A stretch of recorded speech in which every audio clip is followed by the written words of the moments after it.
आता बातमी लाडकी बहिणी योजनेसंदर्भातली आहे। लाडक्या बहिणींना 2100 रुपये कधी मिळतील त्यासाठी 5 वर्ष वाट पाहावी लागणार असल्याचं वक्तव्य विधान परिषद सभापती आणि शिवसेना नेत्या नीलम गोऱ्हे यांनी केलंय। 1,500 रुपयावरून 2100 रुपये देऊ असं महायुतीनं निवडणुकीआधी सांगितलं होतं, पण कधी देणार ते सांगितलेलं नव्हतं। महायुतीचे तिन्ही नेते एकत्र मिळून शिकस्त करतील आणि लवकरात लवकर 2100 रुपये मिळतील असं वाटतं, असंही त्या म्हणाल्यात।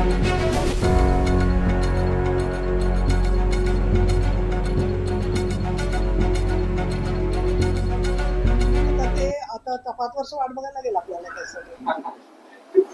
आताच कसं सांगणार, हा पहिला अर्थसंकल्प आहे। आता तुम्ही काय सांगताय, एक मूल आता पहिलीत आले त्याला सांगताय की 5वीतला पाढा तू कधी म्हणणार, म्हणतील जेव्हा योग्य वेळ त्याला म्हणतील। ते असं इतकं ते हे नाहीये, काय म्हणायचं आचारसंहितेत सापडणार नाही। ते म्हणतील एक दिवस उशिरा झाला की म्हणून आधीच तर त्यांनी देऊन टाकले ते वेळेवर, एकाच्या ऐवजी 2 हप्ते दिले, आचारसंहितेत मिळाले नाही तर पुढे कॉम्पेन्सेट केलं।